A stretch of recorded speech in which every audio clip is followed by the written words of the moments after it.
बिस्मिल्लाहिर्रहमानिर्रहीम। अस्सलामुअलैकुम dear students, हम आज जो सेल ऑर्गेनेल पढ़ने जा रहे हैं वो है राइबोसोम। राइबोसोम क्या होता है? राइबोसोम बेसिकली ग्रैनुलर स्ट्रक्चर्स हैं, दानेदार हैं और इनके इर्द गिर्द कोई मेम्ब्रेन नहीं पाई जाती। अब राइबोसोम को अगर हम देखें कि ये किन सेल्स में है, तो ये ऑल टाइप ऑफ सेल्स में पाए जाते हैं। यानी कोई सेल प्रोकैरियोट है, यूकैरियोट है, किसी भी जानदार का कोई सेल है, उसमें हमें राइबोसोम्स यानी ये जो दानेदार स्ट्रक्चर हैं, ग्रैनुलर स्ट्रक्चर हैं, ये लाजमी मिलेंगे। ये सेल के किस हिस्से में पाए जाते हैं, इनकी अक्रस कहां पे है, वकू कहां पे है, तो ये सेल के दो जगहों पे आपको मिलेंगे। सेल के अंदर एक चैनल्स, एक नालियों का जाल है। इस जाल को कहते हैं एंडोप्लाज्मिक रेटिकुलम। जो एंडोप्लाज्मिक रेटिकुलम है, इनके साथ अटैच होते हैं राइबोसोम, और उन एंडोप्लाज्मिक रेटिकुलम्स जिनके साथ राइबोसोम्स अटैच होते हैं उनको कहा जाता है रफ एंडोप्लाज्मिक रेटिकुलम। यानी पहली जगह जहां पे हमें ये मिल सकते हैं वो चैनल्स, वो नालियां हैं जिनको एंडोप्लाज्मिक रेटिकुलम कहा जाता है। उनके साथ ये किस फॉर्म में होते हैं? अटैच्ड फॉर्म में, जुड़ी हुई शक्ल में। हाँ, ये इसके अलावा ये आपको फ्रीली फ्लोटिंग यानी आजादाना तैरते हुए भी मिल जाएंगे, लेकिन कहां पे मिलेंगे? साइटोप्लाज्म। तो हमें दो जगह नजर आई जहां पर राइबोसोम्स हमें मिल सकते हैं। पहली जगह है एंडोप्लाज्मिक रेटिकुलम, उनके साथ अटैच्ड फॉर्म में होंगे, और दूसरी जगह है साइटोप्लाज्म, और वहां पर ये फ्रीली फ्लोटिंग मौजूद होंगे, आजादाना तैर रहे होंगे। अब साइटोप्लाज्म किन किन चीजों से मिलकर बना है उसकी जानिब जाते हैं। बेसिकली ये जो राइबोसोम है ये किन किन चीजों से मिलकर बना है। तो अगर हम राइबोसोम को देखें ना, तो राइबोसोम बेसिकली देखने में तो एक दाना है, लेकिन ये जो एक ग्रैनुलर है, ये एक ग्रेन है, दाना है, ये बेसिकली दो छोटे छोटे दानों के मिलने से बनता है। इनमें एक जो इसका यूनिट है ये जरा बड़ा यूनिट होता है, और एक यूनिट जो है ये छोटा यूनिट होता है। यानी कि 2 सब यूनिट्स के मिलने से बनता है एक राइबोसोम। अब ये जो सब यूनिट्स हैं ये किस चीज से बने हैं? देखिए, राइबोसोम दो चीजों से मिलकर बना है। राइबोसोम में 50% होती है एक प्रोटीन जिसका नाम है राइबोसोमल प्रोटीन, यानी राइबोसोम के नाम पर ही फिर इस प्रोटीन का नाम भी रख दिया गया। और दूसरा है 50% यानी बाकी के जो 50% है वो होगा एक आरएनए, और उसका नाम भी राइबोसोम के नाम पर ही रख दिया गया, राइबोसोमल आरएनए।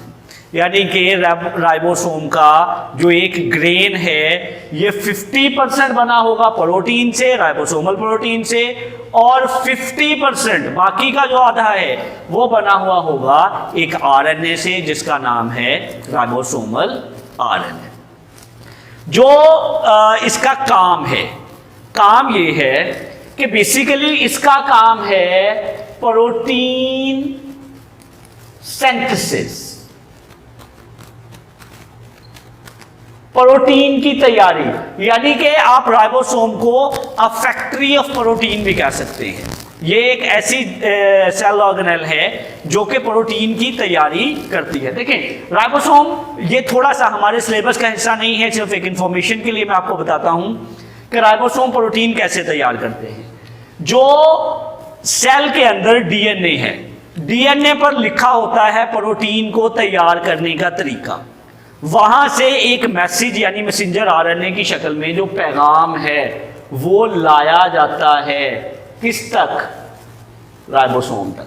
अच्छा, राइबोसोम जब काम कर रहा होगा, राइबोसोम का काम क्या है? प्रोटीन बनाना। जब तो ये प्रोटीन बना रहा होगा तो तब इसके ये जो दोनों यूनिट्स हैं, ये दोनों हिस्से हैं, ये आपस में जुड़े हुए होंगे, असेंबल होंगे, और ये जुड़ के आने वाले मैसेज को पढ़ के उसके मुताबिक प्रोटीन बना बना के देंगे। अब फर्ज करें राइबोसोम ने जितनी प्रोटीन बनानी थी बना ली, उसके बाद राइबोसोम्स के ये जो दोनों हिस्से हैं ये डिसअसेंबल हो जाएंगे, अलग अलग हो जाएंगे, और अलग अलग हो के कहाँ पे चले जाएंगे, साइटोप्लाज्म के अंदर। दोबारा जब काम आएगा, दोबारा प्रोटीन बनानी होगी, तो ये दोनों हिस्से दोबारा से असेंबल हो जाएंगे। तो राइबोसोम के बारे में चंद एक बातें कि ये तमाम तरह के सेल्स में पाया जाता है। अगर हम सेल के अंदर देखें तो ये या तो हमें एंडोप्लाज्मिक रेटिकुलम के साथ जुड़ा हुआ मिलेगा, या हमें साइटोप्लाज्म के साथ के अंदर आजादाना तैरता हुआ मिलेगा। 50% ये राइबोसोमल प्रोटीन से और 50% ये राइबोसोमल आरएनए से बना है। काम है इसका प्रोटीन की तैयारी, और 2 यूनिट्स पर यह मुश्तमिल होता है। इससे अगला सेल ऑर्गेनेल बहुत ही अहम और बहुत ही आसान, वो क्या है, वो है माइटोकॉन्ड्रिया। इसको फैक्ट्री ऑफ प्रोटीन कहा जाता था राइबोसोम को, और माइटोकॉन्ड्रिया को power house of the cell कहा जाता है। यानी कि जो पावर है, जो एनर्जी है, वो किसने प्रोवाइड करनी है, पूरे सेल को वो प्रोवाइड करनी है माइटोकॉन्ड्रिया। अच्छा, होता ये है, एक प्रोसेस है, उस प्रोसेस का नाम है सेलुलर रेस्पिरेशन। सेलुलर रेस्पिरेशन जो है, इसमें हम जो खुराक खाते हैं उसमें मौजूद खुराक के अज्जा, ग्लूकोज वगैरह को तोड़ा जाता है, टूटने से एटीपी की शक्ल में एनर्जी हासिल होती है। वो जो एनर्जी है वो फिर बॉडी के जो डिफरेंट फंक्शंस हैं उनको करने के लिए इनफ होती है। तो वो कौन बनाता है, वो बनाता है माइटोकॉन्ड्रिया। अगर हम माइटोकॉन्ड्रिया का स्ट्रक्चर देखें तो माइटोकॉन्ड्रिया की 2 मेम्ब्रेन्स होती हैं, यानी ये एक डबल मेम्ब्रेन ऑर्गेनेल है। अच्छा, जो पहली बाहर वाली मेम्ब्रेन है, अगर आप यहां पे देखें तो जो बाहर वाली मेम्ब्रेन है ये एक स्मूथ मेम्ब्रेन है, स्मूथ है, इसमें कोई भी फोल्डिंग नहीं है, कोई कट नहीं है, कुछ भी, सीधी सीधी सी एक मेम्ब्रेन, हमवार जिसको हम कहते हैं। जबकि जो अंदर वाली मेम्ब्रेन है, इनर मेम्ब्रेन, उसमें क्या है, उसमें जो मेम्ब्रेन है वो जगह जगह से फोल्ड हो गई है, जगह जगह से मुड़ गई है, और जिस जगह पे मेम्ब्रेन मुड़ी हुई है इस जगह को कहा जाता है क्रिस्टी। अच्छा, अब इसका फायदा क्या हुआ, देखें, जो बाहर वाली मेम्ब्रेन है वो बाहर है, जबकि अंदर वाली मेम्ब्रेन अंदर फोल्ड करके डाली हुई है। अगर हम अंदर वाली मेम्ब्रेन निकाल के इसको सीधा करें, यानी कि जहां जहां पे इन फोल्डिंग्स हैं उनको सीधा करें, तो अंदर वाली मेम्ब्रेन बाहर वाली मेम्ब्रेन से भी ज्यादा बड़ी हो जाएगी। तो इसका फायदा ये हुआ कि बहुत सारे केमिकल रिएक्शन अंदर वाली मेम्ब्रेन की सरफेस पे होने थे, इन फोल्डिंग्स ने उसका सरफेस एरिया बढ़ा दिया। सरफेस एरिया बढ़ गया तो केमिकल रिएक्शंस के लिए जो साइट्स थी, जो जगहें थी, वो ज्यादा अवेलेबल हो गई। तो ये बाहर वाली मेम्ब्रेन स्मूथ, अंदर वाली मेम्ब्रेन में फोल्डिंग मौजूद हैं, फोल्डिंग्स को कहा जाएगा क्रिस्टी। जो माइटोकॉन्ड्रिया है ना, माइटोकॉन्ड्रिया के पास अपना ही डीएनए होता है और अपने ही राइबोसोम होते हैं। देखें, किसी और सेल ऑर्गेनेल को अगर प्रोटीन की जरूरत पड़ती है ना, तो वो सेल ऑर्गेनेल जो प्रोटीन की डिमांड है वो करता है राइबोसोम से, यानी वो राइबोसोम को कहेगा कि मुझे प्रोटीन दो।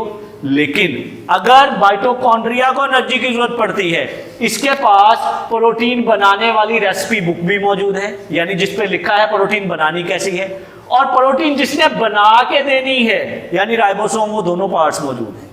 तो डीएनए अपनी जो प्रोटीन है ये खुद तैयार कर सकता है, इसको कोई जरूरत नहीं पड़ती किसी दूसरे ऑर्गेनेल से प्रोटीन लेने की।